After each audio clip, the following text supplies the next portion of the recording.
الحمدللہ الحمدللہ وکفا والصلاة والسلام علی عباده الذین اصطفیٰ خصوصاً علی افضلہم وخاتم النبیین محمد الامین وعلی آلہ واصحابہ اجمعین اما بعد فاعوذ باللہ من الشیطان الرجیم بسم اللہ الرحمن الرحیم قال اللہ تعالی کما ورد فی سورة البقرہ یا ایہا الذین آمنوا لا تقولوا لمن یقتل فی سبیل اللہ اموات بل احیاء ولکن لا تشعرون صدق اللہ العظیم رب اشرح لی صدری ویسر لی امری واحلل عقدۃ من لسانی یفقہوا قولی اللہم الہمنا رشدنا واعذنا من شرور انفسنا اللہم صلی علی محمد وعلی آل محمد کما صلیت علی ابراہیم وعلی آل ابراہیم انک حمید مجید اللہم بارک علی محمد وعلی آل محمد کما بارکت علی ابراہیم وعلی آل ابراہیم انک حمید مجید سبحانک لا علم لنا الا ما علمتنا انک انت العلیم الحکیم ربنا زدنا علمنا وعملنا آمین یا رب العالمین۔ معزز حضرات اور محترم خواتین، السلام علیکم ورحمۃ اللہ وبرکاتہ۔ سب سے پہلے میں اگلی صفحے پر کرنے کی گزارش کروں گا کہ جو نماز کا ادب ہے وہ باقی مجلس میں بھی ہمیں پیش نظر رکھنا چاہیے۔ اللہ آپ کو جزائے خیر دے۔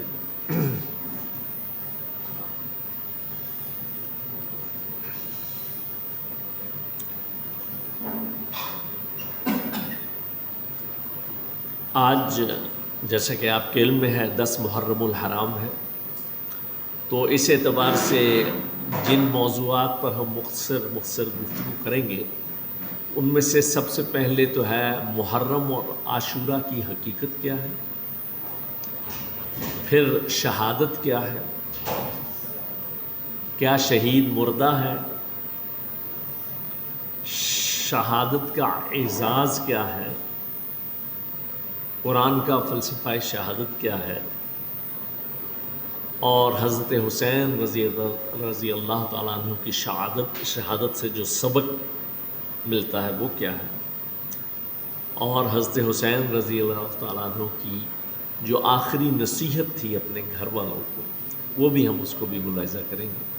تو یہ مختصراً چند باتیں ہیں جو آج کی نشست میں انشاءاللہ عرض کی جائیں گی۔ سب سے پہلی بات کہ ماہ محرم الحرام اور عاشورہ کی حقیقت، تو سال کے 12 مہینے اور ہر مہینے کے 30 دن اللہ تعالیٰ کے پیدا کیے ہوئے ہیں، لیکن اللہ نے پورے سال کے بعض ایام کو خصوصی فضیلت دی ہے اور ان کے لیے کچھ مخصوص احکام بھی معین فرمائے ہیں۔ محرم بھی ایک ایسا ہی مہینہ ہے جیسا کہ سورہ توبہ کی آیت نمبر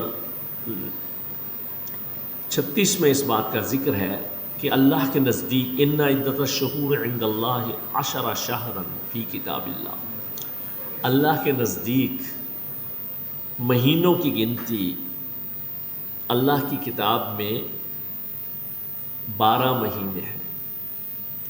یوم خلق السماوات والارض، اس دن سے جس دن سے اللہ نے زمین و آسمان کو تخلیق فرمایا ہے۔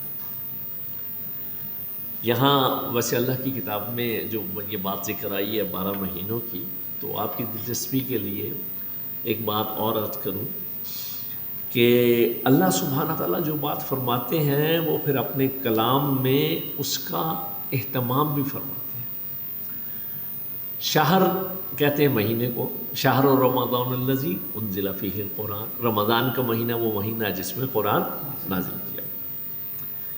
تو جب اللہ نے کہہ دیا کہ اللہ کے نزدیک مہینوں کی گنتی 12 ہے، تو پھر پورے قرآن مجید میں لفظ شہر بھی 12 مرتبہ ہی آیا۔ کسی انسانی کلام میں یہ ممکن نہیں ہے، حالانکہ ہر جگہ اس شہر کا تذکرہ کسی اور تناظر میں ہے۔ یہ نہیں ہے کہ وہاں گنتی پوری کی جا رہی ہے یا مہینے گنوائے جا رہے ہیں۔ تو اور مہینوں کی یہ تعداد اللہ سبحانہ تعالیٰ نے اسی دن سے مقرر فرما دی تھی جس دن زمین و آسمان کو پیدا کیا گیا، اور یہ کتاب اللہ کی کتاب میں محفوظ ہے۔ تو ان 12 میں سے 4 مہینے جو ہیں محترم اور مبارک ہیں. ان 4 مہینوں کے نام اس آیت میں نہیں بتائے گئے، اور ناموں کا جاننے کے لیے حدیث رسول صلی اللہ علیہ وسلم کی طرف متوجہ ہونا پڑتا ہے. اس سے پتہ چلتا ہے کہ جو لوگ کہتے ہیں ہمارے لیے قرآن ہی کافی ہے، تو ان کے لیے چیلنج ہے کہ وہ پورے قرآن میں سے تعین کر کے بتائیں کہ وہ 4 مہینے محترم کون سے. وہ اللہ کے رسول صلی اللہ علیہ وسلم نے بتائے کہ محرم ان میں، جو کہ قمری سال کا ہمارے ہجری سال کا پہلا مہینہ بھی ہے، اس کے بعد 7واں مہینہ رجب یہ محترم ہے، اور پھر 11واں مہینہ ذی القعدہ وہ محترم ہے، اور 12واں مہینہ ذی الحج وہ محترم ہے. گویا کہ اسلامی سال کا آغاز بھی ایک محترم مہینے سے ہوتا ہے، اور اس کا اختتام بھی ایک محترم مہینے پر ہوتا ہے. اور آپ صلی اللہ علیہ وسلم نے ہمارے لیے جو دین لائے ہیں، اس میں دین کے بہت سارے احکام کا تعلق جو ہے اس ہجری سال کے ساتھ ہے یا قمری سال کے ساتھ ہے. تو اسی ہمیں اگر آج ہم اپنے بچوں سے شمسی سال کے مہینے پوچھیں تو وہ فوری طور پہ فوراً بتا دیں گے، لیکن قمری سال کے مہینے بچے تو دور کی بات ہے، بڑوں سے بھی پوچھ لیں تو شاید 12 مہینے گننے مشکل ہو جائیں. تو یہ بھی ذرا توجہ دلانے کی ضرورت ہے. اور چونکہ محرم کے مہینے سے ہمارے قمری سال کا آغاز ہوا ہے، تو اس پر بھی ایک جو ہے وہ ایک امپورٹنٹ میسیج یا لیسن یا یہ کہ اس سال کے لیے ہم ہر سال اپنے گول سیٹ کرتے ہیں نا، تو اس سال ذرا ہم اپنی مزاج، اپنی طبیعت اور جو ہمیں مختلف حالات و واقعات پیش آتے ہیں ان کے اعتبار سے ہمیں اپنے گولز سیٹ کرنے کے حوالے سے ایک اچھی بات سامنے آئی تھی، وہ آپ کو سے شیئر کرتا ہوں. ہماری ڈے ٹو ڈے روٹین میں ہمیں عام طور پہ 4 قسم کی سچویشن سے سامنا کرنا پڑتا ہے. ایک وہ ہے جو ہماری طبیعت کے مطابق ہوتی ہے، ایک وہ ہے جو طبیعت کے خلاف ہوتی ہے، اور تیسری چیز یہ ہے کہ ماضی کی کچھ غلطیاں یا کوئی نقصان یا کوئی حادثہ انسان کو یاد آتا ہے، اور چوتھا یہ ہے کہ مستقبل کے بارے میں خطرات اور اندیشے. عام طور پر انسان ان 4 میں سے کسی ایک موڈ میں ایک وقت میں ہوتا ہے. اب اس میں ہمیں ان 4 سچویشنز میں کرنا کیا چاہیے؟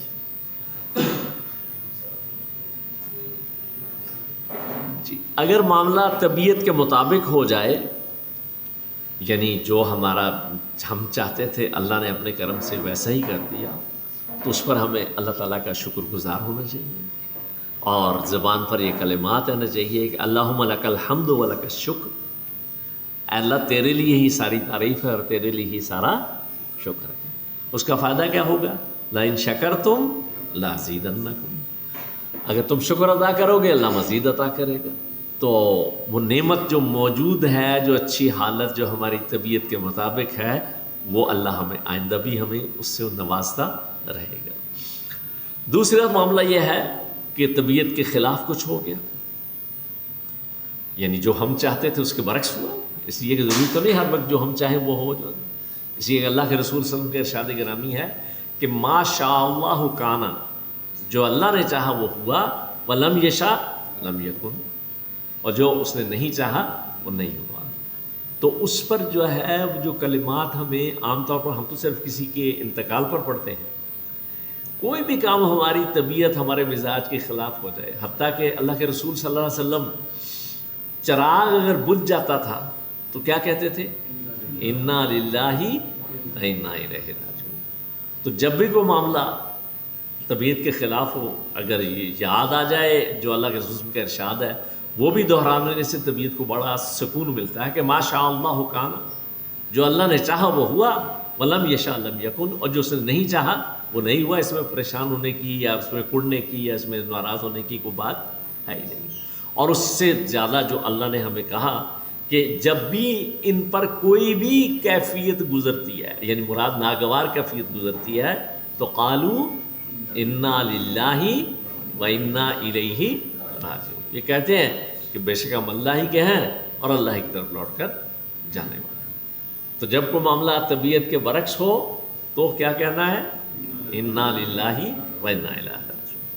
تیسری چیز یہ ہے کہ ماضی کی کوئی لغزش یاد آ گئی، کوئی جو ہے وہ پریشانی، کوئی جو ہے سب سے زیادہ تو ہم خطا کار ہیں، اور ہمیں وہ انسان کو بہر اللہ نے انسان کے اندر یہ احساس رکھا ہے کہ اسے اپنی خطاؤں کا احساس بھی آتا ضرور ہے، وہ دوسری بات ہے وہ اس کو دبا کے پھر شروع ہو جائے. تو جب یہ باکیفیت ہو تو استغفر اللہ کی پناہ میں آ جانا، اللہ سے جو ہے کہ مغفرت جو ہے اس کو طلب کرنا، ظاہر سی بات ہے. اور اللہ کے رسول صلی اللہ علیہ وسلم اگر فرمائیں کہ میں دن میں 70 مرتبہ اور 100 مرتبہ استغفار کرتا ہوں، تو ہمیں کتنا استغفار کرنے کی ضرورت ہے. اور چوتھی چیز یہ ہے کہ مستقبل کے خطرات کو، پریشانیاں کو، اندیشے ایسا نہ ہو جائے تو اس موقع کے لیے اللہ کے رسول صلی اللہ علیہ وسلم نے جو ہے وہ جو دعا تعلیم فرمائی ہے کہ اللہم انی اعوذ بک من جمیع الفتن، اے اللہ میں تیری پناہ میں آتا ہوں ہر قسم کی فتنہ. صرف ہم تو فتنہ فساد سمجھتے ہیں نا، فتن آزمائش ہے، تو میں ہر قسم کی آزمائش سے تیری پناہ میں آتا ہوں، ما ظہر منہا وما باطن، جو اس میں سے ظاہر ہے وہ بھی اور جو باطنی طور پر ہے وہ بھی.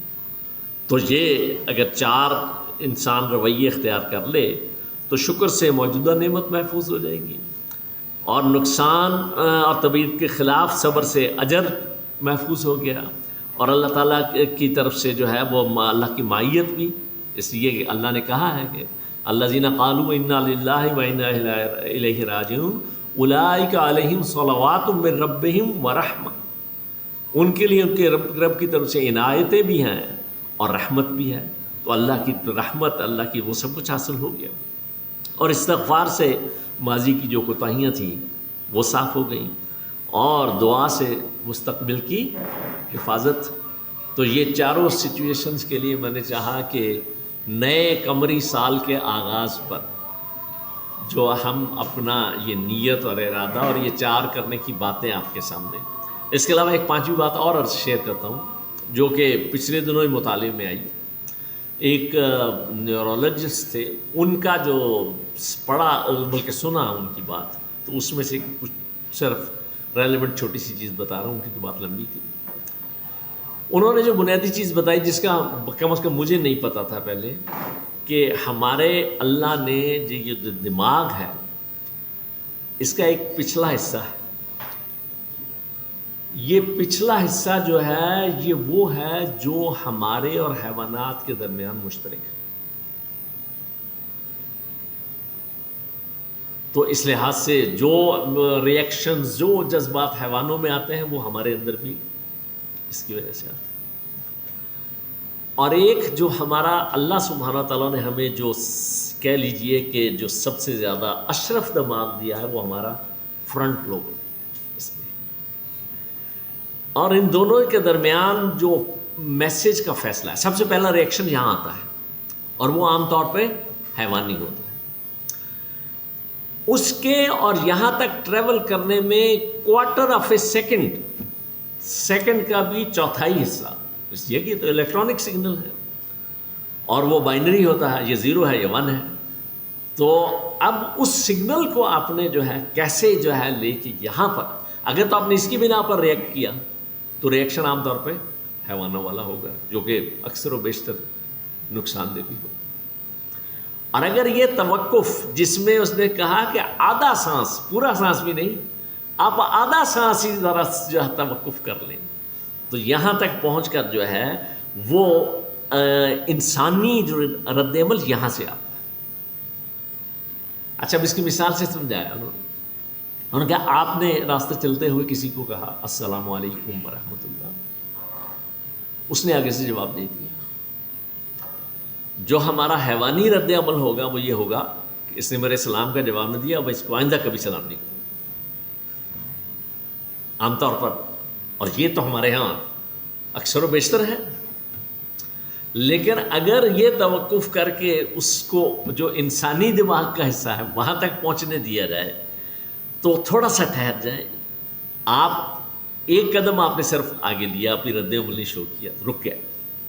تو اب آپ کا یہ جو اشرف دماغ ہے، جو انسانی جواب ہے، جس میں شعور ہے، جہاں ارادہ بنتا ہے، جہاں نیت انسان کی جو ہے وہ میچور ہوتی ہے، وہ کہے گا کہ یار خیریت تو ہے. میں نے سلام کیا، آپ نے جواب نہیں دیا، آپ کی طبیعت تو ٹھیک ہے، کوئی گھر میں تو کوئی مسئلہ نہیں ہے؟ تو یہاں سے یہ چیز جو ہے، اور اگر کوئی ہے تو آپ کائنڈلی مجھ سے شیئر کر لیں، ہو سکتا ہے میں آپ کی ہیلپ کر سکوں۔ تو یہاں سے اب وہ جو حیوانی رد عمل ہے وہ خدمت اور عبادت میں ڈھل جائے گی۔ عبادت ہم تو صرف نماز و روزے کو سمجھتے ہیں نا، یہ مثبت رویہ کسی کی جو ہے وہ اپنا اس کی جس کے اوپر نیگیٹو رد عمل ظاہر کرنے کی بجائے اس کو پازیٹیولی سوچنا اور اس کے بارے میں جو ہے کچھ اس کو ہیلپ کرنے کی بات کرنا، یہ بھی عبادت ہے۔ تو ایک ارادہ، 4 جو میں نے پہلے باتیں بتائیں، 5ویں یہ ہے کہ اب ہم فوری رد عمل دینے کی بجائے تھوڑا سا توقف، تو اس کے نتیجے میں انشاءاللہ یہ بہت بڑی ہے جو زبان کے فساد ہیں، کیونکہ سب سے زیادہ رد عمل ہمارا کہاں سے آتا ہے؟ زبان سے آتا ہے، اور وہ اتنا تلخ ہوتا ہے اور اتنا کرخت ہوتا ہے کہ وہ جو کہنے والوں نے کہا کہ تلواروں کے گھاؤ بھر جاتے ہیں لیکن زبان کے زخم پھر بھرتے نہیں، تو اس سے جو ہے بھی بہتری۔ تو قمری سال کے آغاز پر یہ بھی ایک جو چیز میرے مطالعے میں آئی تھی، میں نے چاہا کہ آپ سے بھی شیئر کر لوں، ہو سکتا ہے آپ میں سے کچھ لوگوں کو پہلے سے پتہ ہو، ان کے لیے عادہ ہو جائے گی، اور جن کو نہیں پتہ ان کے لیے میری طرح جو ہے وہ بھی ایک جو ہے ایک اور پوائنٹ آپ کی ذہن میں۔ اب ہم آتے ہیں اپنے عاشورہ۔ یہ محرم کا دن یہ انتہائی مکرم اور بابرکت دن ہے، اور اس حوالے سے اس دن موسیٰ علیہ السلام کو فرعون سے نجات حاصل ہوئی تھی۔ یعنی آپ سوچئے، ہم تو سوچتے ہیں سمجھتے ہیں کہ 10 محرم کی اہمیت جو ہے وہ واحد وجہ ہمیں یہ پتہ ہے کہ حضرت حسین رضی اللہ کی شہادت ہے، لیکن تاریخی طور پر یہ دن بہت پہلے سے محترم اور چلا آ رہا ہے، اور موسیٰ علیہ السلام نے اس دن بطور شکرانہ روزہ رکھا کرتے تھے۔ رسول اللہ صلی اللہ علیہ وسلم بھی اس دن روزہ رکھا کرتے تھے، دوسروں کو بھی اس دن روزہ رکھنے کی ترغیب دیتے تھے، اور عرب میں اس دن خانہ کعبہ کو غلاف جو ہے وہ اس کا پہنایا جاتا تھا، یعنی چینج کرتے ہوں گے سال۔ اور قریش مکہ بھی زمانہ جاہلیت میں اس دن روزہ رکھا کرتے تھے۔ پھر اس دن جو ہے یہی وہ دن ہے جب کہ شیب ابی طالب میں محصور ہونے کی 3 سال تک جو نبی صلی اللہ علیہ وسلم اور صحابہ محصور ہیں وہ بھی محرم الحرام میں ہی ہوا ہے۔ غزوہ خیبر یہ جو ہے یہ بھی محرم سن 7 ہجری میں محرم میں واقع ہے، محرم کے مہینے میں جو اسلامی اعتبار سے جو واقعات ہیں۔ رسول اللہ صلی اللہ علیہ وسلم کا حضرت صفیہ رضی اللہ تعالیٰ عنہ سے نکاح محرم کے مہینے میں ہوا ہے۔ ہمارے یہاں سمجھ جاتا ہے کہ محرم کے مہینے میں نکاح جو ہے وہ، تو اس کا مطلب کہ خدا نہ خواستہ نبی صلی اللہ علیہ وسلم نے تو یہ کام پھر ٹھیک نہیں کیا، ایسا نہیں ہے، یہ سب ہماری جو کریکشنز ہیں۔ اسی طریقے سے جو آپ صلی اللہ علیہ وسلم کے صاحبزاد حضرت ابراہیم، ان کی والدہ حضرت ماریہ قبطیہ رضی اللہ تعالیٰ عنہ کی وفات بھی جو ہے اسی میں 16 ہجری میں ہوئی، محرم کے مہینے میں۔ حضرت عمر رضی اللہ کی شہادت محرم کے مہینے میں ہوئی ہے، اور حضرت عثمان رضی اللہ کی خلافت کی ابتدا بھی 4 محرم کو ہوئی، اور واقعہ کربلا جس میں حضرت حسین رضی اللہ عنہ کی شہادت کا واقعہ بھی 10 محرم الحرام کو پیش آیا۔ اس میں جو عاشورہ کا لفظ ہے اس کو بھی سمجھنے کی ضرورت ہے۔ عاشورہ کہتے ہیں 10th ڈے، ہمارے یہاں عاشورہ کا نام آتے ہی اس کے ساتھ محرم اور اس کا لازم، یہ ہر مہینے کا 10واں دن عاشورہ ہوتا ہے۔ رمضان کا 10th ڈے کیا ہوگا؟ عاشورہ رمضان۔ ذی الحج کا 10th ڈے کیا ہوگا؟ عاشورہ ذی الحج۔ تو اس کو بھی جو ہے وہ عاشورہ کا لازمی، ہمارے ہاں تو انویریبلی اس کا مطلب یہ سمجھ جاتا ہے، تو 10واں دن، اور محرم کا 10 اللہ تعالیٰ کی خصوصی رحمت اور برکت کا حامل دن ہے۔ اور اس میں آپ صلی اللہ علیہ وسلم نے ایک حدیث مبارکہ میں ارشاد فرمایا، آپ نے اس دن کے روزہ رکھنے کو سنت اور مستحب قرار دیا، اور فرمایا کہ مجھے اللہ عز و جل کی رحمت سے امید ہے کہ جو شخص عاشورہ کے دن کا روزہ رکھے گا تو وہ اس کے پچھلے 1 سال کے گناہ کا کفارہ ہو جائے گا۔ تو یہ اب سوچئے رسول اللہ صلی اللہ علیہ وسلم کے مبارک دور میں بھی شہادت حسین نہیں، اس لیے جو لوگ یہ سمجھتے ہیں کہ شہادت حسین کی وجہ سے 10 محرم کو روزہ رکھا جا رہا ہے، یہ بھی نہیں ہے، بلکہ یہ اللہ کے رسول صلی اللہ علیہ وسلم کی اس بشارت کی روشنی میں جو ہے اس جو ہے اجر کو حاصل کرنے کے لیے رکھا جاتا ہے۔ ویسے اللہ کے رسول صلی اللہ علیہ وسلم نے فرمایا کہ رمضان المبارک کے روزوں کے بعد سب سے زیادہ فضیلت والے روزے اللہ کے مہینے محرم کے روزے ہیں۔ تو اس میں محرم کو اللہ کا مہینہ قرار دیا، اور اس میں روزے صرف 10 محرم الحرام ہی نہیں بلکہ جو بھی روزے رکھیں گے رمضان کے بعد آپ صلی اللہ علیہ وسلم نے ان کو سب سے زیادہ فضیلت والے روزے، نفلی روزے ہیں سارے، جتنے انسان جو ہے وہ رکھنا چاہے رکھ سکتا ہے، موسم اچھا ہے اس سے فائدہ اٹھایا جا سکتا ہے۔ اور اس کے علاوہ آپ صلی اللہ علیہ وسلم نے یہ بھی فرمایا، سنن ترمذی کی روایت ہے کہ محرم اللہ کا مہینہ ہے، اور اس میں ایک دن 10 محرم ایسا ہے جس میں اللہ نے ایک قوم بنی اسرائیل کی توبہ قبول فرمائی تھی، اور اس دن اللہ تعالیٰ دوسری قوموں کی بھی توبہ قبول فرمائے گا۔ تو یہ 10 محرم الحرام کس کام کا دن ہے؟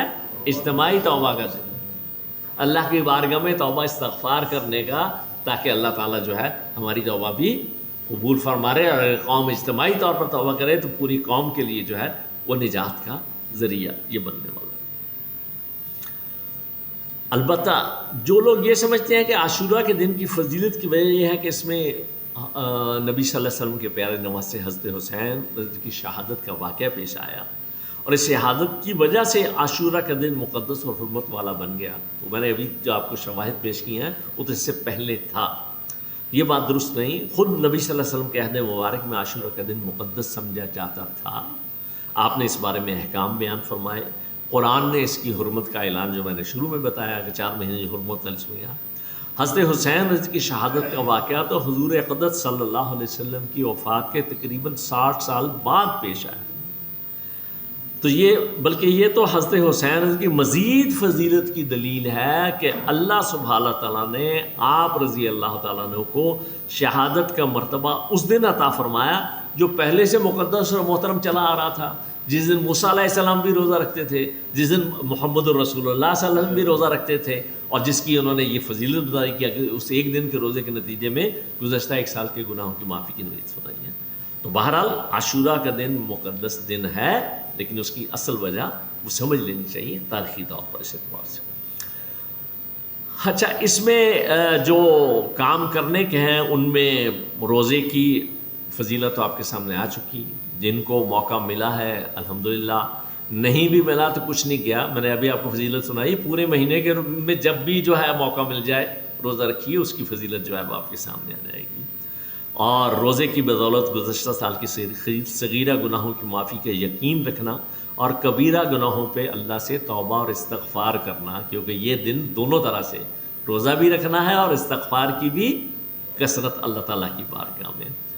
اور اسی طریقے سے جو اللہ کی طرف سے فرائض ہیں، وہ صرف فرض نمازیں ہی نہیں، اس کا بھی فجر سمیت باقاعدگی، اور باقی بھی سارے حقوق اللہ اور حقوق العباد ان کی ادائیگی کا انسان جب اللہ سے توبہ استغفار کر رہا ہے اس دن، تو پھر ایک اثر نو، ایک عزم، ارادہ کہ اب آئندہ بس پڑتے اللہ کی کوئی نافرمانی نہیں کروں گا، اس کی کوشش جو ہے۔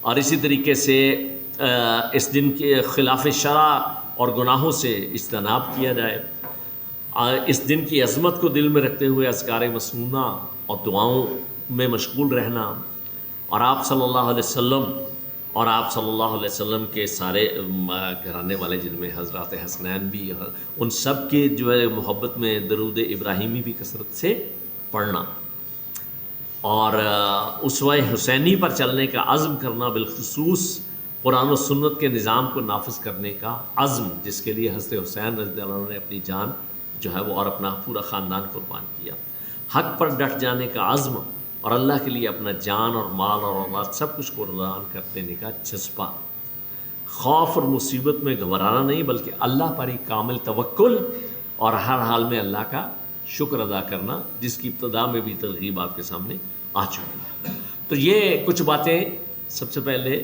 محرم کی حقیقت اور عاشورہ کی حقیقت کے بارے میں آپ کے سامنے ہے۔ اب شہادت کیا ہے؟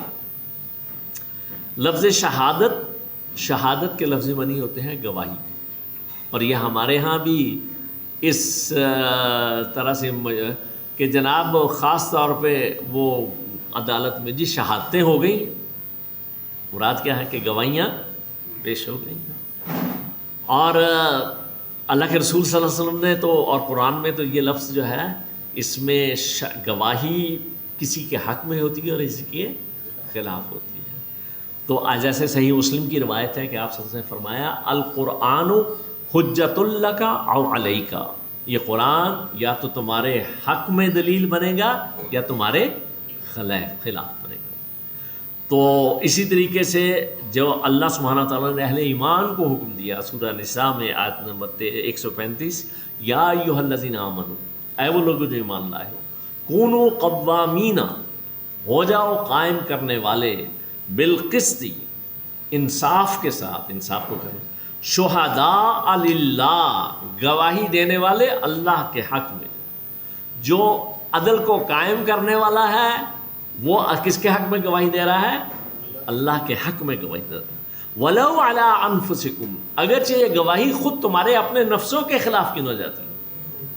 ایک ہی گواہی اللہ کے حق میں جانی چاہیے، چاہے وہ اس کی ذات انسان کے اپنے نفس کے پر کیوں نہ پڑ رہی، اب الوالدین یا والدین پر کیوں نہ جاتی ہو، والاقربین یا قرابت داروں پر کیوں نہ جاتی. تو حاصل یہ ہوا کہ شہادت کے لفظی معنی ہے گواہی، اور گواہی کسی کے حق میں ہوگی اور کسی کے خلاف ہوگی. اب مزید بات اس کے بعد سمجھیں گے. پہلی بات یہ سمجھ لینے کی ضرورت ہے کہ ہمارے ہاں یہ جو تصور ہے کہ جناب شہید اور شہید کے بعد اس کو مردہ سمجھنا اور پھر اس کے لیے غم اور جو بھی طریقے اختیار کیے گئے ہیں، تو قرآن کے نزدیک کیا شہید مردہ ہے؟ یہ بات پہلے جاننے کی ہے. اللہ سبحانہ تعالیٰ نے سورہ بقرہ کی آیت نمبر 154 میں فرمایا کہ وَلَا تَقُولُوا لِمَن يُقْتَلُ فِي سَبِيلِ اللَّهِ اموات، جو اللہ کی راہ میں قتل ہو جائیں، شہید ہو جائیں، انہیں مردہ مت کہو، بل احیاء، بلکہ وہ زندہ ہیں، وَلَٰكِن لَا تَشْعُرُونَ، لیکن تمہیں اس کا شعور نہیں. اہم باتیں چونکہ قرآن مجید میں کم از کم 2 مرتبہ یا 2 سے زیادہ مرتبہ دہرا کر ضرور آتی ہیں. یہی مضمون اللہ سبحانہ تعالیٰ نے سورہ آل عمران کی آیت نمبر 169 میں ارشاد فرمایا وَلَا تَحْسَبَنَّ الَّذِينَ قُتِلُوا فِي سَبِيلِ اللَّهِ أَمْوَاتًا. وہاں کہا تھا جو اللہ کی راہ میں شہید ہوئے مردہ مت کہو، یہاں کہا تم گمان بھی نہیں کرنا، ذہن میں خیال بھی نہیں لانا کہ جو اللہ کی راہ میں شہید ہو جائیں، قتل ہو جائیں، انہیں مردہ گمان بھی نہیں کرو، بل احیاء، بلکہ زندہ ہیں، عند ربہم یرزقون. اور وہاں کہا تھا تمہیں ان کی جو ہے حیات کا شعور نہیں ہے، یہاں تھوڑا سا احساس دیا، اپنے پروردگار کے ہاں رزق دیے جاتے ہیں. تو اس بات کی وضاحت جو ہے وہ مسلم شریف کی ایک روایت سے آ جاتی ہے. ایک حضرت مسروق نے کہا کہ ہم نے عبداللہ بن مسعود رضی اللہ تعالیٰ سے قرآن کی اس آیت وَلَا تَحْسَبَنَّ الَّذِينَ قُتِلُوا فِي سَبِيلِ اللَّهِ أَمْوَاتًا کے بارے میں پوچھا، تو انہوں نے کہا کہ ہم لوگوں نے اس آیت کے بارے میں رسول اللہ صلی اللہ علیہ وسلم سے دریافت کی. یعنی یہ جو تفسیر، یہ شرح آ رہی ہے کس کی ہے؟ رسول اللہ صلی اللہ علیہ وسلم. تو آپ صلی اللہ علیہ وسلم نے ارشاد فرمایا کہ شہداء کی روحیں سبز اڑنے والے قالبوں میں ہیں، اور ان کے لیے قندیلیں عرش الہی سے لٹکی ہوئی ہیں. وہ جنت میں جہاں چاہیں گھومتے پھرتے ہیں، اور پھر ان قندیلوں میں آ کر بسیرا کرتے ہیں. ان کی طرف ان کے رب نے جھانکا اور ارشاد فرمایا کہ کیا کسی اور چیز کی تمہیں خواہش ہے؟ شہداء نے جواب دیا کہ ہم کس چیز کی خواہش کر سکتے ہیں جب ہمارا حال یہ ہے کہ ہم جنت میں جہاں چاہیں مزے کریں. اللہ تعالیٰ نے اس طرح 3 بار ان سے یہی بات دریافت کی. شہداء نے دیکھا کہ جب تک وہ کسی خواہش کا اظہار نہ کریں گے تو ان کا رب ان سے برابر پوچھتا ہی رہے گا. تو انہوں نے کہا مالک، ہماری یہ تمنا ہے کہ ہماری روحوں کو پھر ہمارے جسموں میں واپس لوٹا دیا جائے اور ہم دوسری بار تیری راہ میں شہید کیے جائیں. اب مالک نے دیکھ لیا کہ انہیں کسی اور چیز کی خواہش نہیں، تو پھر ان سے پوچھنا چھوڑ دیا. یعنی شہادت کی لذت جو ہے وہ جنت کی لذتوں سے بھی بڑھ کر. امام مسلم نے حدیث لا کر بہت سی باتیں بیان کر دی. شہداء کو نیا اڑنے والا جسم عطا کیا جاتا ہے جس میں اس کی روح ڈال دی جاتی ہے. وہ اس جسم کے ساتھ جنت کے مزوں میں خوش و خرم رہتا ہے. شہید کا مالک رب اپنے عرش کے اوپر سے اس پر خاص توجہ التفات فرماتا ہے کہ بات گفتگو بھی کرتا ہے اور اپنی خواہشات اور تمناؤں کے اظہار پر اصرار بھی کرتا ہے، مگر جب وہ شہید یہ آرزو کرتا ہے کہ اس کی روح کو اس کے دنیاوی جسم میں واپس لوٹا دیا جائے تاکہ وہ ایک بار پھر اس کی راہ میں جہاد کر کے شہادت کی سعادت حاصل کر لے، تو اللہ اپنی سنت کو بدلتا نہیں ہے اور اس کی اس خواہش کو پورا نہیں کرتا جس کے اظہار کا خود اللہ نے اس سے بار بار تقاضا کیا تھا۔ تو پتہ چلا شہید جنت میں بھی زندہ ہے، اپنے رب کے پاس کھاتا پیتا، جس کی حقیقت ہم نہیں سمجھتے، وہ دنیاوی کھانا پینا نہیں ہے، اور شہید اپنی جو دنیا کا جو بھی اس کا مدفن ہوتا ہے اس میں دنیاوی جسم کے ساتھ نہیں بلکہ نئی برزخی جسم کے ساتھ جنت الفردوس میں زندہ ہے، اور اس بات کی شہادت قرآن مجید بھی دیتا ہے۔ سورہ یاسین، جب کہ اس اللہ والے کو جس نے کہا کہ رسولوں کی بات مانو قوم نے شہید کر دیا، تو کیا ہوا؟ اس نے کہا، اس کے رب نے سے جنت نہ کہتا ہے یا لیتنی، کاش کہ میری قوم کو پتہ چل جاتا کہ میرے رب نے مجھے کتنا نوازا ہے۔ یعنی براہ راست شہادت کے بعد وہ کہاں پہنچا؟ جنت میں پہنچا۔ تو یہ ہے جس کو شہادت کی کچھ میں نے جزوی سی آپ کو حقیقت بتائی، اور جو لوگوں کا خیال ہے نا کہ بڑے اذیتناک طریقے سے وہ جو ہے، تو شہید کے بارے میں آپ صلی اللہ علیہ وسلم نے، ترمذی اور نسائی کی روایت ہے، حضرت ابو ہریرہ رضی اللہ عنہ سے مروی ہے، آپ صلی اللہ علیہ وسلم نے فرمایا کہ شہید کو جام شہادت نوش کرتے وقت اتنی ہی چبھن محسوس ہوتی ہے جتنی تم میں سے کسی کو چیونٹی کے کاٹنے سے ہوتی ہے۔ تو یہ باتیں کہنے کی نہیں، یہ فیل کرنے کی ہیں۔ اور جو صلہ شہید کیا ہے، تب و تاب جاویدانہ، یہ مسند احمد کی اور ترمذی کی روایت ہے، ابن ماجہ کی بھی۔ مقدام بن معدی کرب بیان کرتے ہیں کہ رسول اللہ صلی اللہ علیہ وسلم نے فرمایا کہ اللہ کے پاس شہید کے لیے 7 انعامات ہیں، خون کی پہلی دھار چھوٹنے پر ہی اس کی مغفرت فرما دی جائے، جنت میں جانے سے پہلے ہی اسے اس کی جو آرام گاہ ہے جہاں پر اس کا ٹھکانہ ہونا ہے اس کو دکھا دیا جائے گا، قبر کے عذاب سے محفوظ رکھا جائے گا۔ اور میں عرض کروں کہ قبر کا عذاب سب سے پہلی مرحلہ، جو قبر کے عذاب سے محفوظ رکھا گیا اس کے لیے آئندہ بھی آسان ہے۔ اور یہ اتنا جو ہے وہ اپنا ایک روایت مطالعے میں آئی، آپ لوگوں نے شاید پہلے بھی سنی ہو، حضرت معاذ رضی اللہ تعالیٰ عنہ جو کہ غالباً قبیلہ خزرج کے سردار تھے، اور آپ صلی اللہ علیہ وسلم کے ساتھ انہوں نے بہت ساری غزوات میں شرکت بھی کی۔ غزوہ خندق میں وہ زخمی ہوئے اور اس میں آپ صلی اللہ علیہ وسلم نے باقاعدہ، آپ کا بھی ان کے ساتھ اتنا خاص تعلق تھا کہ ان کی چارپائی جو ہے باقاعدہ مسجد نبوی میں، تاکہ آپ صلی اللہ علیہ وسلم کی زیر نگرانی ان کا علاج ہوتا رہے، لیکن جو زخم تھا وہ ٹھیک بہرحال ساری کوشش کے بعد نہیں ہوا، اسی میں ان کی جو ہے دنیا سے انتقال ہوا۔ اس کے بعد جو ان کا جنازہ ہے، حدیث کے الفاظ ہیں کہ اس جنازے کے ساتھ 70,000 فرشتے تھے،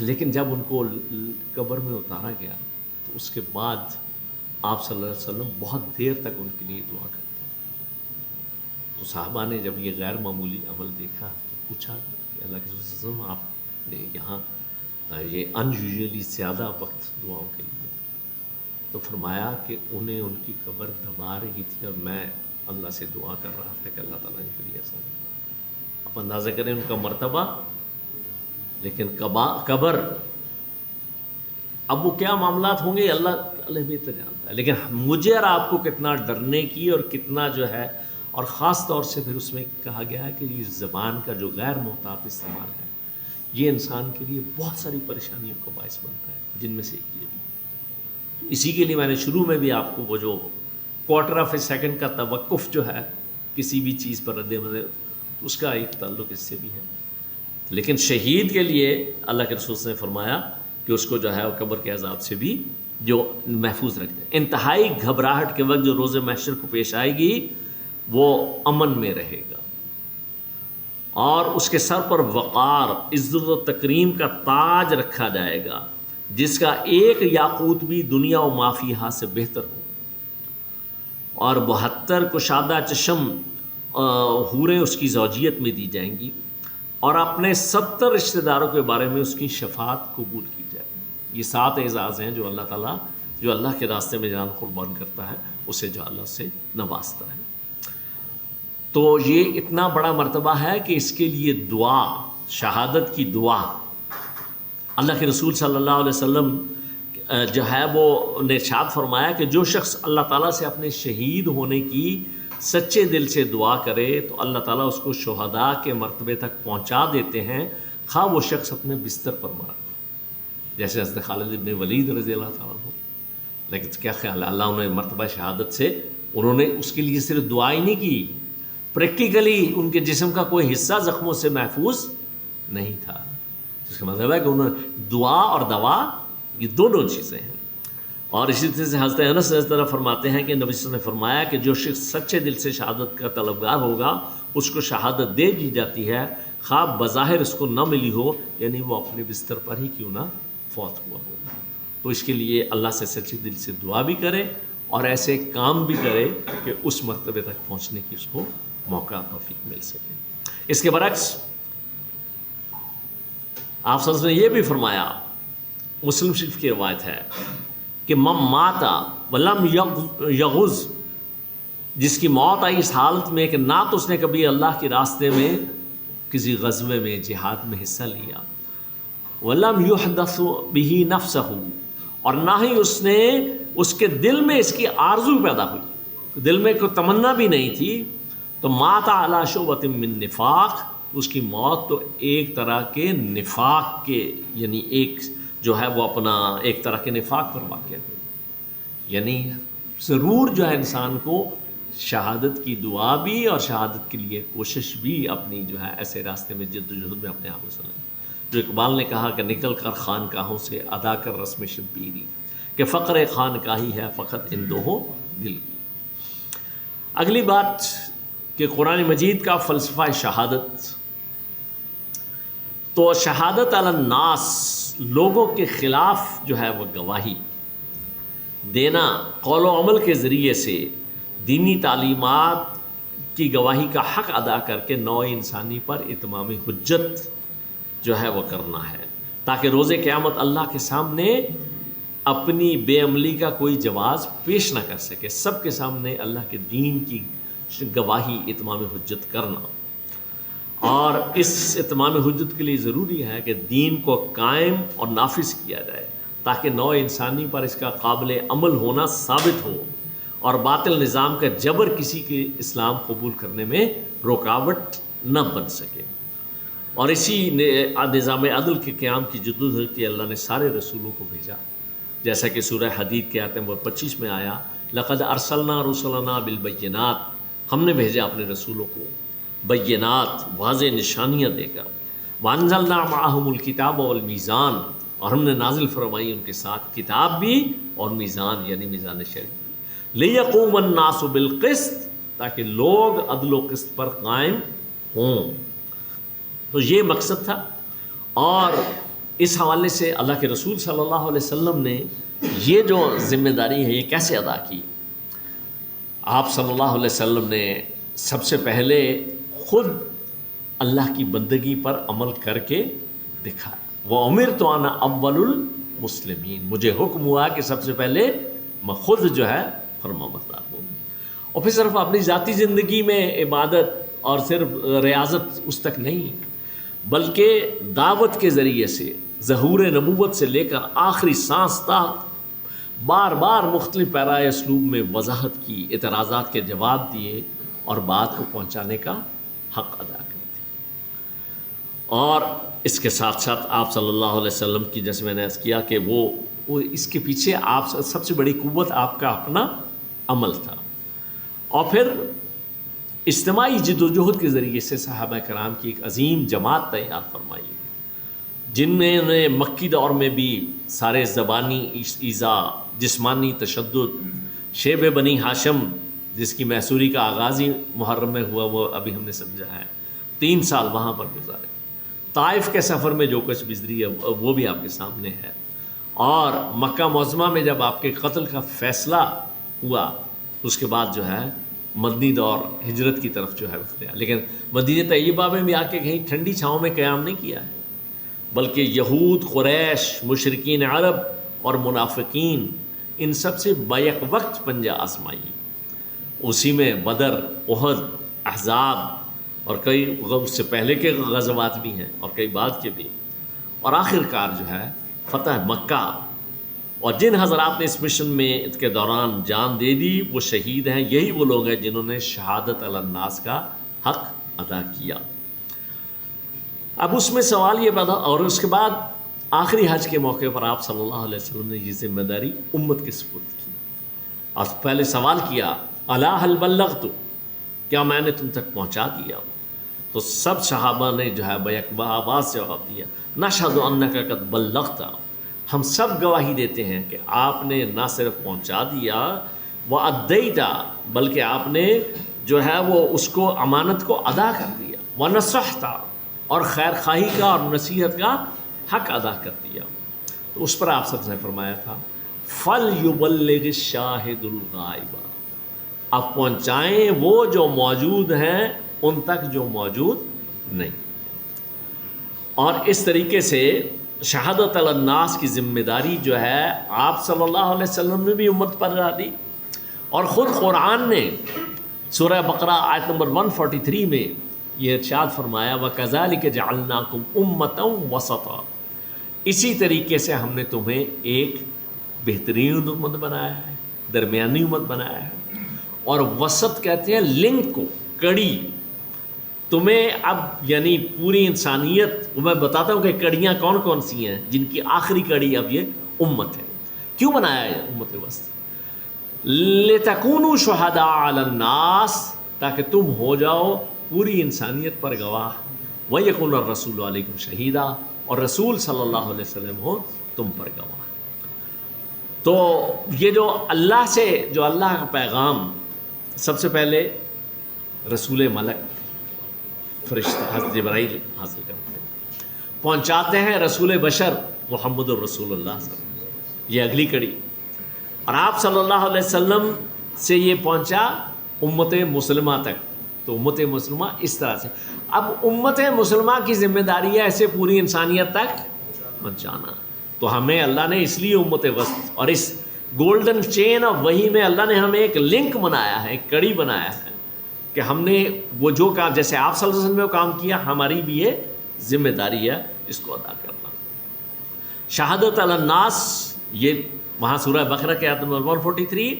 اب اہم باتیں چونکہ قرآن میں کم از کم 2 مرتبہ یا 2 سے زیادہ مرتبہ دوہرا کر ضرور آتی ہیں، یہی مضمون سورہ حج کی آیت نمبر 78 میں فرمایا وَجَاهِدُوا فِي اللَّهِ حَقَّ جِهَادِهِ، اللہ کے لیے جدوجہد کرو، کوشش کرو، کشمکش کرو جیسا کہ اس کے لیے جہاد کا حق ہے۔ وَمَا جَعَلَ عَلَيْكُمْ فِي الدِّينِ مِنْ حَرَجٍ، اللہ نے تمہارے لیے دین میں کوئی تنگی نہیں رکھی۔ ملت ابیکم ابراہیم، یہ تمہارے باپ ابراہیم علیہ السلام کا طریقہ ہے۔ هُوَ سَمَّاكُمُ الْمُسْلِمِينَ مِنْ قَبْلُ وَفِي هَذَا، وہ اللہ ہے جس نے تمہارا نام رکھا مسلم اس سے پہلے بھی اور اس کتاب میں بھی۔ کیوں یہ سارا اہتمام اللہ نے کیوں کیا؟ اللہ یہ جہاد کیوں کرنا ہے؟ لِيَكُونَ الرَّسُولُ شَهِيدًا عَلَيْكُمْ، تاکہ رسول صلی اللہ علیہ وسلم ہو جائیں تم پر گواہ، وَتَكُونُوا شُهَدَاءَ عَلَى النَّاسِ، اور تم ہو جاؤ پوری انسانیت پر گواہ۔ تو یہ ہے وہ فرض جو اللہ نے ہمیں 2 مرتبہ یہاں قرآن میں ہماری اس طرف توجہ دلائی کہ پوری انسانیت پر اتمام حجت، یہ ہماری ذمہ داری۔ اللہ کا احسان کہ تمہیں لوگوں کی امامت اور رہنمائی کے لیے اس نے منتخب کیا۔ اس فضل باری تعالیٰ میں یہاں آیا هُوَ اجْتَبَاكُمْ، اجتباء کا لفظ ہے جس کے معنی ہے منتخب کرنا، ٹو سلیکٹ، اور انتخاب کسی خاص مقصد کے لیے ہوتا ہے۔ اس کی غرض و غایت بیان کی گئی شہادت علی الناس، اس نے تمہیں سب پر پریفر کیوں کیا؟ تاکہ تم یہ فرض ادا دو، یعنی لوگوں پر اپنے قول و فعل کے ذریعے سے دین کے تقاضوں کی گواہی دے کر حجت قائم کر دینا۔ نبی صلی اللہ علیہ وسلم کی ذات بابرکات پر نبوت اور وحی کی آمد کا سلسلہ تکمیل کو پہنچ گیا اور ختم ہو گیا، لیکن رسالت کا سلسلہ ابھی باقی ہے. اور یہ امت اب سلسلہ رسالت کی وہ کڑی ہے، لنک ہے. آخری نبی صلی اللہ علیہ وسلم امتی ہونے کی وجہ سے نوع انسانی تک اللہ کا پیغام پہنچانا اب اس امت کی ذمہ داری ہے، جو اس سے پہلے سورہ بقرہ کی آیت نمبر 143 میں بھی ہمارے سامنے آ چکی. اب کیسے بتکونوا شہداء علی الناس، اب ختم نبوت کے بعد یہ امت کے کاندھوں پر یہ بوجھ ہے کہ آپ صلی اللہ علیہ وسلم نے تمام حجت فرما کر سرخرو ہو گئے. اب یہ ہماری ذمہ داری ہے کہ پہلے قول و عمل اور غلبہ دین کی اجتماعی جد و جہد کے ذریعے سے شہادت علی الناس کا فریضہ کسی خطۂ زمین پر پہلے سر انجام دیا جائے. اگر ہم نے ایسا کیا تو ہم بھی روز قیامت سرخرو ہو جائیں گے. بصورت دیگر ہم ایسے مجرم ثابت ہوں گے کہ نہ صرف اپنی کوتاہی بلکہ دوسروں کی گمراہی کا وبال بھی ہمارے سر پر آنے کا اندیشہ ہے. روز قیامت لوگ الزام لگائیں گے کہ یہ دین کے وہ نام لیوا ہیں، وہ ٹھیکیدار ہیں جو خزانے کے سانپ بن کر بیٹھے رہے اور جو اپنی سیرت و کردار کی وجہ سے دین کی قبولیت میں ہمارے راستے میں رکاوٹ بن گئے. جارج برنارڈ شاہ کا قول آپ کو پہلے بھی سنا ہے. وہ کہتا ہے کہ جب میں قرآن کو پڑھتا ہوں تو مجھے اس سے عظیم کتاب نظر نہیں آتی، لیکن جب میں مسلمانوں کو دیکھتا ہوں مجھے ان سے بدتر قوم. تو آج ہم جو ہے اپنے قول و فعل سے دین کے حق میں گواہی نہیں دے رہے ہیں بلکہ اپنے خلاف گواہی دے رہے ہیں. یہ سوچنے کی بات ہے. تو اب ہم اپنی ذمہ داری کیسے پوری کریں؟ اسی طرح جیسے نبی صلی اللہ علیہ وسلم نے کی اور صحابہ نے کی. سب سے پہلے قول اپنا، اور پھر اپنا عمل جو قول و فعل کا تضاد نہ ہو، اور پھر تیسرا یہ ہے کہ ذاتی جو ہے اجتماعی جد و جہد. اب دیکھیے یہ جو 3 پوائنٹ ایکشن ایجنڈا ہے اس کو ان آیات میں کیسے جو ہے کہا گیا. سب سے پہلا کہا فَأَقِيمُوا الصَّلَاةَ وَآتُوا الزَّكَاةَ، اٹھو اور عمل کا آغاز کرو. پہلا عملی تقاضا یہ ہے کہ خود ارکان اسلام کی ادائیگی. اب ہمارا حال تو یہ ہے کہ ہم میں سے، یعنی آپ اندازہ کریں کہ جس قوم کے 90% افراد دین کا ستون گرائے بیٹھے ہیں، 90% افراد کے نزدیک اسلام کی نماز کی کوئی اہمیت نہیں ہے، پرائیویٹ افیئر ہے جی، پڑھ لے نہ پڑھے تو کیا فرق پڑتا ہے. تو یہاں سب سے پہلے خود باقاعدگی سے نماز ادا کرنا، رمضان المبارک کے روزے رکھنا، صاحب نصاب ہوں تو ہر سال زکوٰۃ، اور صاحب استطاعت ہوں تو زندگی میں ایک بار حج. لیکن یہ ارکان اسلام دے آر دا مینز. ہم تو سمجھتے جس نے یہ 5 کام کر لیے بس اب تو وہ جنتی. تو حالانکہ یہ تو ذریعہ ہے، آغاز ہیں. They are not the end by itself. پوری زندگی میں اللہ تبارک و تعالیٰ کی بندگی کو اختیار کرنے کے لیے یہ 5 کام کریں گے تو پوری زندگی میں اللہ کی عبادت، جس کا بار بار آپ کے سامنے تقاضا آیا کہ اطاعت کلی جمع محبت قلبی. تو یہ جو ہے عبادت ہے اور یہ پوری زندگی میں اختیار. اسی لیے تو آج بتایا کہ اللہ کے حکم کے مطابق اپنی زبان کو لگام دے دینا اور حیوانی دماغ کا جو فوری ری ایکشن ہے اس کو تھوڑا سا کنٹرول کر کے جو انسانی اللہ نے شرف ہے اس کے مطابق رسپونڈ کرنا، یہ بھی عبادت ہے. کیونکہ اللہ نے کیا کہا. اب مشکل یہ ہے کہ ہم عبادت کو جب بھی بات آتی ہے نماز روزہ، تقویٰ کی بات آتی ہے 1000 دانے کی تسبیح اور جبہ اور قبہ. حالانکہ اللہ سبحانہ وتعالیٰ سورہ احزاب کے آخری رکوع میں فرماتا ہے یا ایھا الذین آمنوا اتقوا اللہ، اے ایمان والو اللہ کا تقوی اختیار کرو، وقولوا قولا سدیدا، اور بات کہا کرو صاف سیدھی سچی نرم حق کی بات. یعنی زبان کا غیر محتاط استعمال جو ہے اس سے بچو. نتیجہ کیا ہوگا؟ قولوا قولا سدیدا، اس کے نتیجے میں اللہ نہ صرف تمہارے گناہ معاف فرما دے گا بلکہ یصلح لکم اعمالکم، تمہارے اعمال کی اصلاح فرما دے گا. ہم نے کبھی سوچا کہ ہمارے زبان کے غیر محتاط استعمال کی وجہ سے ہمارے اعمال سارے کے سارے جو ہے خراب ہو رہے ہیں، ضائع ہو رہے ہیں؟ کبھی لنک یہ سوچا؟ اور زبان کو محتاط استعمال بھی عبادت ہے. ہم نے تو عبادت نماز روزہ حج زکوٰۃ، اس سے آگے ہم نے کیوں بولی؟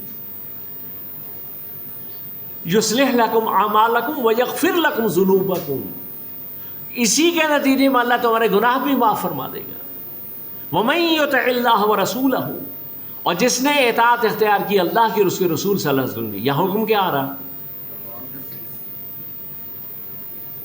تو فقد فاز فوزا عظیما، وہ بہت بڑی کامیابی کو اس نے پا لی۔ تو کامیابی اور ناکامی کا ڈائریکٹ تعلق ہے، ہم چاہے کتنی نمازیں پڑھ رہے ہیں، کتنے روزے رکھ رہے ہیں، کتنا حج، کتنے باقی ساری نیکیاں کر رہے ہیں، اگر ہم اس حکم پر عمل نہیں کر رہے تو اللہ، پھر تو اللہ کی وہ بات آتی ہے نا، افتؤمنون ببعض الکتاب وتکفرون ببعض، کیا تم کتاب کی بعض باتوں کو مانتے اور بعض کا انکار کرتے ہو؟ اور انفارچونیٹلی یہ چیزیں تو ہم نے انہیرٹ کی، ہم نے اپنے بڑوں کو بھی یہی کرتے دیکھا کہ ذرا ایسی بات پر آپس سے باہر ہو جانا، سب سے زیادہ بد کلامی، منہ سے گالم گلوچ اور جناب جو کچھ، بلکہ اللہ معاف کرے ہمارے ہاں تو گالی تکیہ کلام بنی ہوئی ہے۔ اللہ کا حکم دیکھیں، بات لمبی ہو جائے گی لیکن میں عرض یہ کر رہا تھا کہ یہ عبادت نماز روزہ صرف نہیں ہے، یہ بھی عبادت ہے، اور اس طرح سے آپ اس کو اپلائی کرتے چلے جائیں۔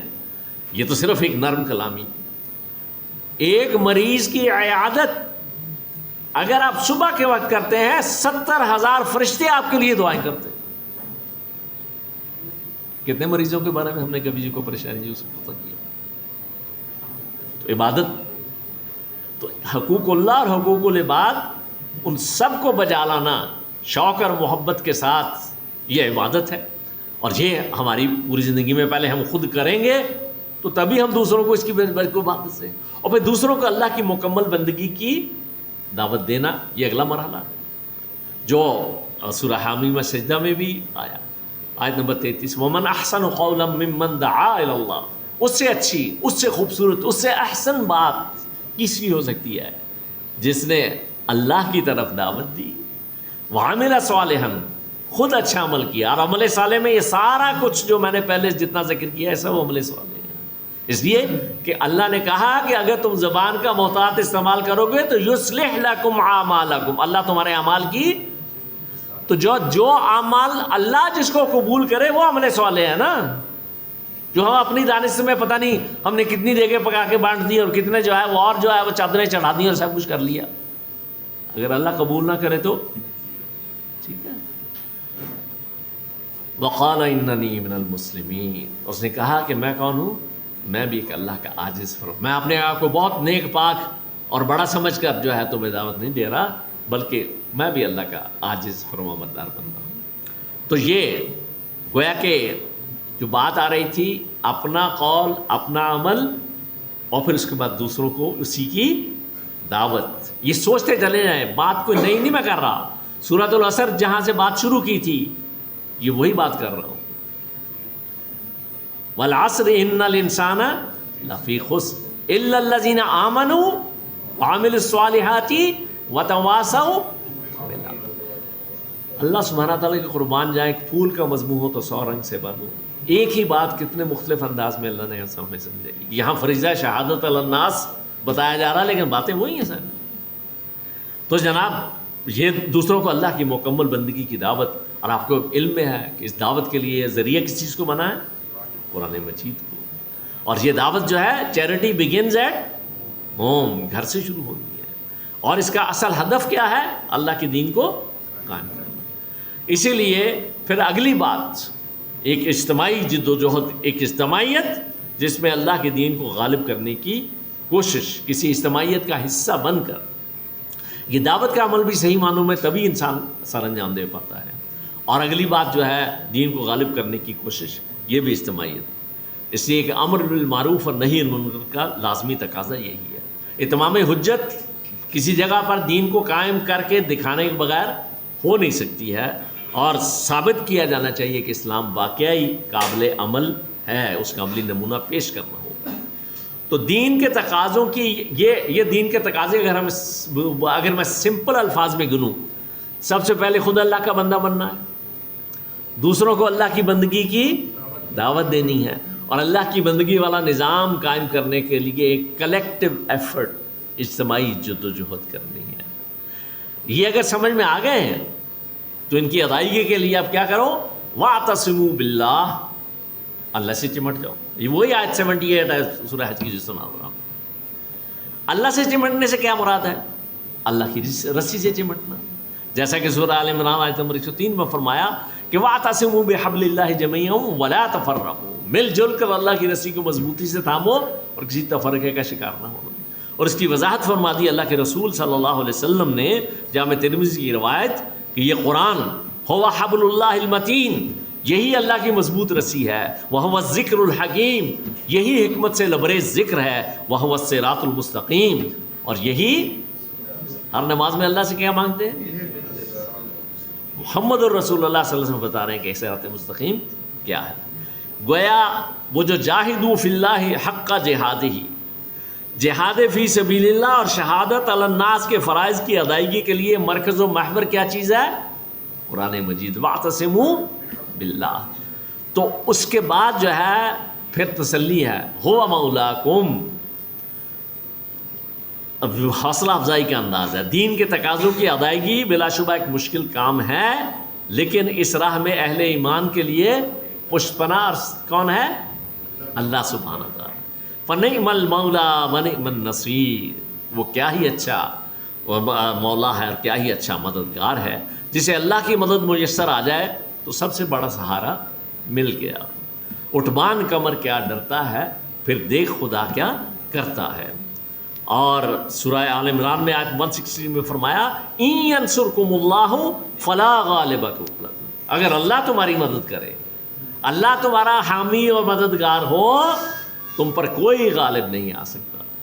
وَإِن يَخْذُلْكُمْ، لیکن اگر وہ تمہیں چھوڑ دے، فَمَنْ ذَا الَّذِي يَنْصُرُكُم مِّن بَعْدِهِ، تو کون ہے جو اس کے بعد تمہاری مدد کر سکے؟ وَعَلَى اللَّهِ فَلْيَتَوَكَّلِ الْمُؤْمِنُونَ، اور حقیقی ایمان والوں کو تو سارا اعتماد، بھروسہ، توکل کس پر کرنا چاہیے؟ اللہ پر ہی کرنا چاہیے۔ تو جناب یہ قرآن کا فلسفہ شہادت تو یہ ہے کہ ہم میں سے ہر شخص اپنی ذات میں جو شہید کا لفظی معنی ہے گواہ، ہم میں سے ہر شخص شہید ہے۔ یہ دوسری بات ہے کہ وہ شہادت اسلام کے حق میں دے رہا ہے یا اسلام کے خلاف دے رہا ہے۔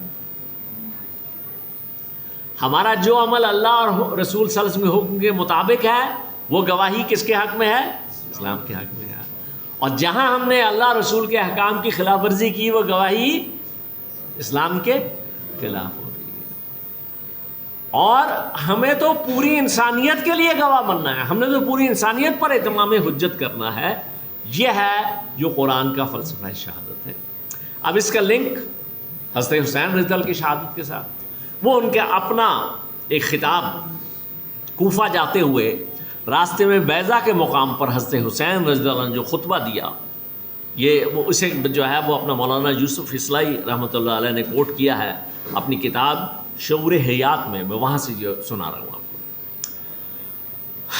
وہ بار بار پڑھنے اور غور کرنے کے قابل ہے کہ نوجوانان نے جنت کے سردار کی شہادت، قربانیاں اور میدان کربلا کا جہاد مجھ سے اور آپ سے کیا مطالبہ کر رہا ہے۔ اب یہاں سے آگے حضرت حسین کی بات کوٹ ہو رہی ہے۔ جو شخص کسی ایسے حکمران کو دیکھتا ہے جو ظالم و جابر ہے، اللہ کی حرام کردہ چیزوں کو حلال کر رہا ہے اور اللہ سے کیے ہوئے عہد کو توڑ رہا ہے، رسول اللہ صلی اللہ علیہ وسلم کی سنت کو تہس نہس کر رہا ہے، اللہ کے بندوں پر گناہ اور زیادتی کے ساتھ حکومت کر رہا ہے، اور پھر بھی اس شخص کو غیرت نہ آئے، جو اسے سب کچھ ہوتا دیکھے اور اس کو غیرت نہ آئے، نہ زبان سے وہ اس ظالم کے خلاف آواز اٹھاتا ہے اور نہ ہی علمی طور پر ظالم کے خلاف کوئی قدم اٹھاتا ہے، تو اللہ کو یہ حق حاصل ہے کہ وہ اس ظالم حکمران کی جگہ اس شخص کو دوزخ کی آگ میں جھونک دے۔ لوگوں خبردار ہو جاؤ، یہ لوگ شیطان کی اطاعت قبول کر چکے ہیں۔ اب یہ صرف اس دور کے لوگوں کی بات نہیں ہے، یہ آج کے لوگوں کے بھی اوپر بھی جو ہے اکثریت پر یہ باتیں غالب صادق آ رہی ہیں، اور رحمان کی اطاعت سے آزاد ہو گئے ہیں۔ ان لوگوں نے اللہ کی زمین کو فساد سے بھر دیا ہے اور حدود الہی کو پامال کر دیا. کسی اور کی بات نہیں ہو رہی. میں اور آپ جو پوری قوم سود ہانیم مریا کھا رہے ہیں تو کیا کر رہے ہیں؟ اللہ کی حدوں کو پامال کیا ہوا کہ نہیں کیا ہوا؟ پورے ملک میں بے پردگی، عریانی، فحاشی اور اللہ کی جو ہے جوئے، سٹا، یو نیم اینی تھنگ. کون سی برائی ہے جو ہمارے یہاں موجود نہیں ہے؟ مال غنیمت میں سے اپنے لیے زیادہ وصول کرنے لگے ہیں. آج آپ نے دیکھا ہے آپ کے ارکان اسمبلی کی تنخواہیں، دوسروں کو چھٹی پر تنخواہ کٹے اور ان کو چھٹی میں بھی تنخواہ. سب کچھ کیا ہے؟ یہ ان کے باپ کی کمائی ہے. غریب قوم 45% جس کی آبادی خط غربت سے نیچے زندگی بسر کرنے پر مجبور، جن کو ایک وقت کی روٹی بھی بڑی مشکل سے میسر ہو پاتی ہے، یہ ان کا خون پسینہ ہے جو چوس رہے ہیں. مال غنیمت میں سے اپنے لیے زیادہ وصول کرنے لیں. اللہ کی حرام کی ہوئی چیزوں کو حلال کر لیا اور حلال چیزوں کو حرام کر دیا. اس لیے میں حق بے جانب ہوں کہ مجھے غیرت آئے اور میں ان کی سرکشی اور بغاوت کو حق و عدل سے بدلنے کی کوشش کروں. وقت آ گیا ہے کہ مومن حق کی راہ میں جان قربان کرنے کے لیے تیار ہو جائے. میں شہادت کی موت چاہتا ہوں. ظالموں کے ساتھ زندہ رہنا خود بہت بڑا جرم ہے. میری ذات تم لوگوں کے لیے نمونہ. یہ ان کا بیان یہاں ختم ہوا. آگے اصلاحی صاحب اس پہ تبصرہ فرما رہے ہیں. تقریر کرنے والا خاموش ہو گیا، اس کی آرزو پوری ہو گئی اور اب قیامت ہی میں آپ اس کی آواز سن سکیں گے. لیکن اس کی آواز کی گونج اب بھی مجھے اور آپ کو جھنجھوڑتی ہے. آج بھی دنیا اللہ کی اطاعت سے آزاد ہے، آج بھی حدود اللہ پامال ہیں. یہ گونج ملت کے نوجوانوں کو آج بھی غیرت دلا رہی ہے اور انہی مرحلوں سے گزرنے کی دعوت دے رہی ہے جن مرحلوں سے شہید کربلا رضی اللہ تعالیٰ عنہ گزرے تھے. نواسہ رسول صلی اللہ علیہ وسلم کی نظر میں قدر و قیمت کی چیز حق تھا جس کے لیے انہوں نے اپنی جان قربان کر دی. اگر اپنی ذات نواسہ رسول صلی اللہ علیہ وسلم کو عزیز ہوتی تو وہ اسے قربان ہی کیوں کرتے؟ کربلا کی تاریخ یہ مطالبہ کرتی ہے کہ حق کے لیے اپنا سب کچھ قربان کر دیں. جس طرح حضرت حسین رضی اللہ نے اپنی جان اس راہ میں قربان، نہ صرف اپنی جان قربان کی بلکہ اپنے کنبے کے معصوم بچوں تک کو خوشی خوشی کٹوا دیا. شہید کربلا کی مظلومیت اور بے بسی مجھ سے اور آپ سے وہی عملی جواب چاہتی ہے جو ان کے ہمراہ جانے والے جانثاروں نے دیا تھا. تو یہ ہے شہادت حسین کا بھی جو ہے پیغام، اور اس کا تعلق شہادت علی الناس کے ساتھ جو ہے وہ بھی قرآن کی روشنی میں کیا سامنے آتا ہے. یہ شہادت گاہی الفت میں قدم رکھنا ہے. لوگ آسان سمجھتے ہیں مسلمان ہونا، اور فارسی میں تو اس سے بھی آگے جو ڈاکٹر صاحب سنایا کرتے تھے، مقام بندگی دیگر مقام عاشقی دیگر. یہ جو بندگی ہے، عبادت ہے، یہ کچھ اور ہے اور عاشقی کچھ اور ہے. ز نوری سجدہ می خواہی، فرشتوں سے، نوری مخلوق سے تو اللہ کو سجدے درکار ہیں. ز خاکی بیش ازاں خواہی، یہ جو خاکی وجود ہے اس سے اللہ کو کچھ اور، اس سے آگے بڑھ کر چاہیے. چنا خود را نگہ داری کے بائیں بے نیازی ہا، وہ ذات جو اتنی خوددار ہے اور جو اتنی بے نیاز ہے، لیکن پھر بھی وہ کیا؟ شہادت بر وجود خود، اپنے وجود پر شہادت. ز خون دوستاں خواہی، اپنے دوستوں کے خون سے اپنے وجود پر شہادت جو ہے وہ چاہتا ہے. اللہ کی حقانیت، اللہ کی وحدانیت، اللہ کی حکمرانی جو ہے اس دنیا میں قائم ہونی چاہیے. یہ ہے شہادت کا اصل مقصد. اب رہا سوال کہ جناب جو 10 محرم الحرام یا پورے ان 10 دنوں میں جو کچھ ہوتا رہتا ہے اس کے بارے میں حضرت حسین رضی اللہ کا اپنی کیا جو ہے ہدایات. یہ ابوالکلام آزاد ان کی ایک جو ہے تاریخ یعقوبی، اس میں سے جو ہے یہ نقل کیا گیا ہے، اور یہ اس میں کوٹ کرنے والے ہیں اس بات کو حضرت علی بن حسین زین العابدین رحمۃ اللہ علیہ. یہ یعنی حضرت حسین رضی اللہ کے بیٹے تھے، حضرت علی کے پوتے تھے، اور ان کا اپنا نام بھی علی تھا. اور یہ اس وقت بیمار تھے، خیمے میں تھے. تو کہتے ہیں کہ جس رات کی صبح کو میدان شہادت گرم ہونے والا تھا، عین اسی شب کا واقعہ ہے کہ میں بیمار پڑا تھا، میری پھوپھی حضرت زینب میری تیمارداری میں مصروف تھی، اتنے میں حضرت حسین رضی اللہ عنہ داخل ہوئے اور وہ چند اشعار پڑھ رہے تھے جنہیں سن کر میں سمجھ گیا کہ ان کا ارادہ کیا ہے۔ میری آنکھوں سے بے اختیار آنسو جاری ہو گیا اور مجھے یقین ہو گیا کہ ہم پر ابتلاء الہی نازل ہو گئی ہے اور اب اس سے چارہ نہیں ہے۔ مگر حضرت زینب ضبط نہ کر سکیں، کیونکہ عورتیں فطری طور پر رقیق القلب ہوتی ہیں۔ وہ چلا اٹھیں کہ واہ حسرتا، ہائے حسرت، واہ مصیبتا، آئے ہائے ہماری جو مصیبت ہے۔ الیوم ماتت فاطمہ، آج کے دن فاطمہ رضی اللہ پہلے فوت ہو چکی ہیں، علی رضی اللہ فوت ہو چکے، والحسن ابن علی، حسن ابن علی بھی جا چکے، اور اب جو حضرت حسین رضی کے ارادے ہیں ان کا بھی جو ہے آخری وقت ہے۔ لیکن حضرت حسین نے یہ حالت دیکھی تو ان کی جانب متوجہ ہوئے، کہا اے بہن یہ کیا بے صبری ہے، یہ کیسا جزا و فضا ہے، اللہ سے ڈرو کہ موت یقیناً ایک آنے والی چیز ہے اور اسے کوئی بچ نہیں سکتا۔ لیکن حضرت زینب شدت غم و حزن سے مضطرب تھیں، وہ دیکھ رہی تھی کہ آنے والی صبح کن واقعات خونی کے ساتھ طلوع ہوگی۔ فرط غم میں انہوں نے اپنا چہرہ پیٹ لیا، گریبان پھاڑ ڈالا اور جو ہے بے ہوش ہو کر اپنے بھائی پر گر پڑی۔ حضرت حسین نے یہ حالت دیکھ کر ان کے منہ پر پانی ڈالا اور جب ہوش میں آئیں تو فرمایا اے بہن یہ کیسا غم و حزن ہے جو تم کر رہی ہو، تمہیں چاہیے کہ اللہ کے حکم اور فرمان کے مطابق جو طریقہ حزن و غم کا ہے وہی جو ہے اختیار کرو، کیونکہ میرے لیے اور ہر ایک مسلم کے لیے رسول اللہ صلی اللہ علیہ وسلم کی زندگی اور ان کے اعمال اور افعال اتباع اور پیروی کے لیے بہترین نمونہ ہے۔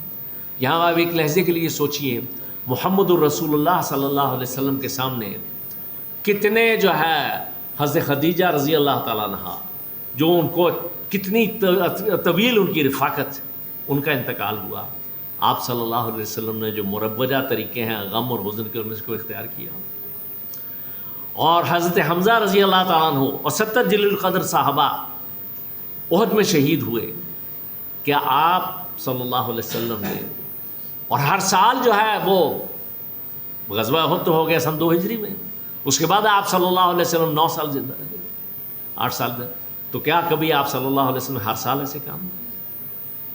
اس کے علاوہ آپ گنتے چلے جائیے کتنے انتقال آپ صلی اللہ علیہ وسلم محبوب ہستیوں کے آپ کی زندگی میں ہوئے، لیکن ایسا کوئی معاملہ جو ہے ہمیں نظر نہیں آتا۔ اس لیے فرماتے ہیں کہ اللہ اکبر، خاندان نبوت کی اس مرتبہ رفیع، اس درجہ عظیم کو دیکھیے کہ رسول اللہ صلی اللہ علیہ وسلم کا اسوہ حسنہ کس طرح ان کے سامنے تھا، اور لقد کان لکم فی رسول اللہ اسوۃ حسنہ، تمہارے لیے اللہ کے رسول صلی اللہ علیہ وسلم کا نمونہ، ان کا طریقہ بہترین نمونہ ہے کہ حکم کے آگے کس طرح انہوں نے اپنے جذبات اور خواہشات کو قربان کیا۔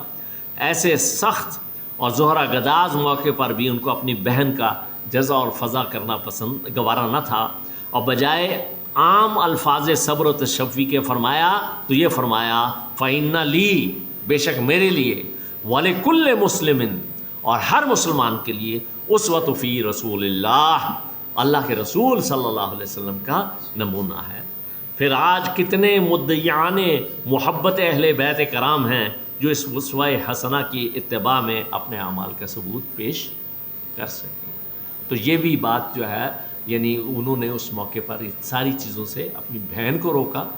سوچیں کہ بعد والوں کا معاملہ یہ اللہ تعالیٰ محفوظ فرمائے، جو بھی ہم نے بجائے اس سے جو اصل سبق تھا اس کو سیکھنے کے، ہم نے صرف یہی سمجھ لیا کہ محرم کے 10 دن، یہ 40 دن جو ہے ہم نے کوئی خاص مجلسیں کر لی اور اس کے اندر کچھ خاص حرکات کر لی، تو ہم نے حضرت حسین رضی اللہ کی جو ان پورے مشن کا اور اس کا حق ادا کر دیا، یہ نہیں، بلکہ اللہ تعالیٰ توفیق دے کہ ہم قرآن پاک کی طرف رجوع کریں، احادیث مبارکہ کی طرف رجوع کریں، اور ان حقائق کو اپنے ذہن میں رکھتے ہوئے، اور یہ جو نیا قمری سال شروع ہوا ہے اس میں اپنی حضرت حسین رضی اللہ کے اس اسوہ حسنہ کی پیروی، جو کہ محمد الرسول اللہ صلی اللہ علیہ وسلم کا اسوہ حسنہ ہے، اس کو جو ہے اس کی اعتبار پیروی میں ہم اپنے زیادہ سے زیادہ جو بقیہ ایام ہے زندگی کے، اس لیے کہ بہت ہم نازک مرحلے کی طرف بڑھ رہے ہیں، قبر ہمارے ہر سانس کے ساتھ ہم سے قریب ہو رہی ہے، اور میں نے آپ کو آج ہی قبر کا حوال جو ہے اسی لیے خاص طور پہ سنایا ہے کہ ہمیں یہ غفلت یہ جن چیزوں میں ہم لگ الجھ کر جناب لمبے چوڑے منصوبے اور پتہ نہیں کیا کیا جائے کہ اور یہ خوش فہمیاں کہ ابھی تو میں جوان ہوں، یہ سب کچھ جو ہے اگلا لمحہ بھی ہمارے لیے آخری ہو سکتا ہے. اس کے لیے ہمیں اس کی تیاری کی اللہ توفیق عطا فرمائے. اقول قولی ھذا واستغفر اللہ لی ولکم ولسائر المسلمین والمسلمات.